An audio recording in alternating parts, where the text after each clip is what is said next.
The truth about Somali pirates. Intro. When most people hear the words Somali pirate, they picture something very specific.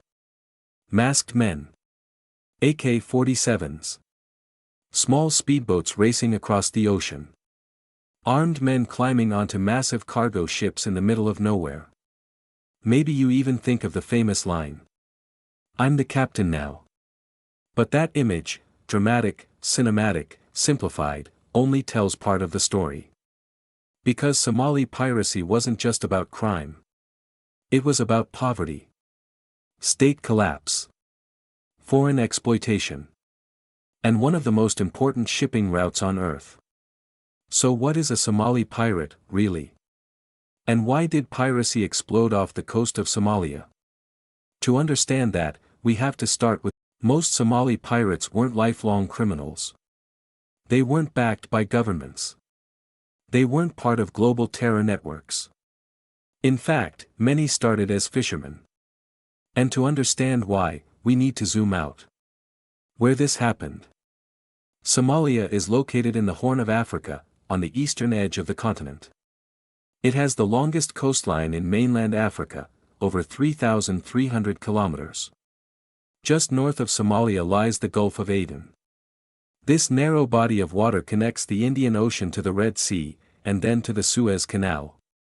That route is one of the most important shipping corridors on Earth. Tens of thousands of ships pass through every year. Oil from the Middle East. Manufactured goods from Asia. Food, cars, electronics, everything. If you want to move cargo between Europe and Asia without sailing around the entire African continent, this is the route. And in the late 2000s, this became one of the most dangerous stretches of ocean in the world. The collapse of Somalia. In 1991, Somalia's central government collapsed. Civil war broke out. There was no effective navy. No coast guard. No stable authority controlling territorial waters. And when a country loses control of its waters, something predictable happens. Foreign ships take advantage. European and Asian fishing fleets began fishing illegally in Somali waters. Large industrial trawlers, far more advanced than local fishermen, removed massive amounts of fish. To make matters worse, there were reports of toxic waste being dumped offshore. Local fishermen suddenly had fewer fish. No protection. No legal system. No alternative income. For many coastal communities, survival became nearly impossible. So some fishermen made a drastic decision. They armed themselves. From fishermen to pirates. At first, many groups claimed they were acting as a volunteer coast guard. They would approach foreign vessels and demand fines for illegal fishing. But something changed. They realized ransom payments were far more profitable than fishing. Instead of targeting just fishing boats, they began attacking large commercial vessels. Oil tankers. Container ships. Bulk carriers. They didn't steal the cargo. They didn't usually sink ships. They held ships and crews hostage, sometimes for months, and demanded ransom. And it worked. Between 2005 and 2011, Somali piracy exploded. At its peak in 2011, over 200 attacks were reported in a single year. Hundreds of hostages were held. Ransom payments reached millions of dollars per ship. Entire coastal towns began depending on piracy money. It became an economy. How piracy actually worked. Somali pirates were not attacking randomly. They used small, fast boats called skiffs. Often, they launched from larger captured vessels, sometimes called mother ships, allowing them to travel far into the Indian Ocean. They targeted slow-moving ships with lower decks closer to the water. Using ladders and grappling hooks, they would board the vessel. Once on board, they controlled the bridge and gathered the crew. Then negotiations began. Ransom negotiations could take months. The pirates themselves were often young, sometimes barely adults. The negotiations were handled by more experienced organizers on land. When a deal was reached, ransom money was sometimes dropped in cash by helicopter. Millions of dollars.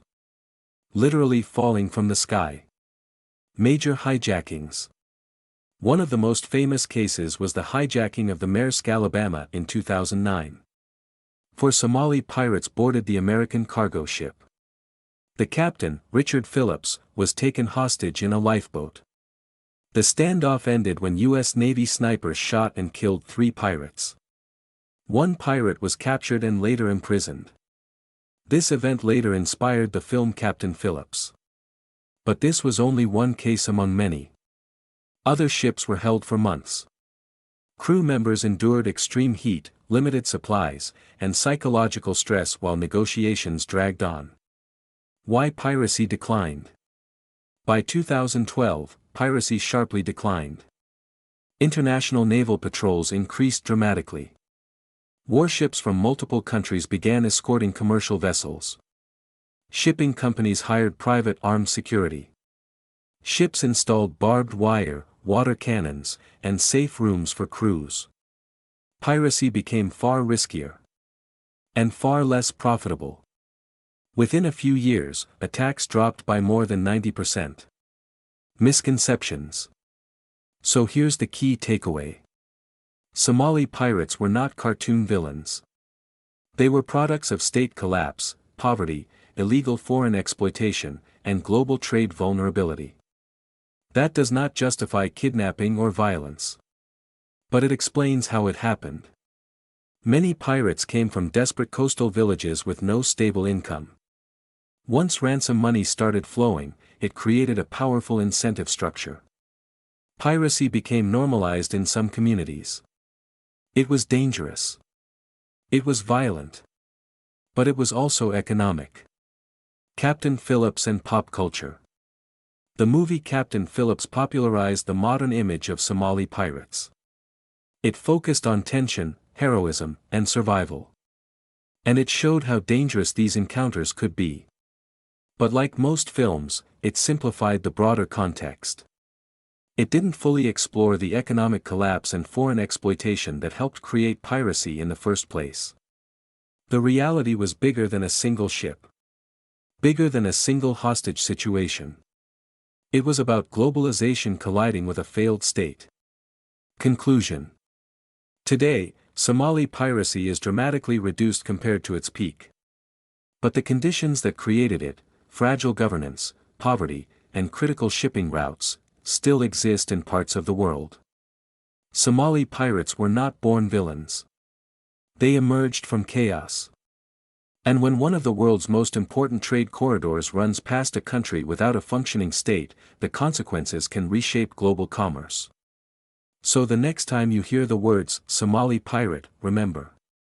It's not just a dramatic headline. It's a story about collapse, opportunity, desperation, and the fragile balance that keeps global trade moving.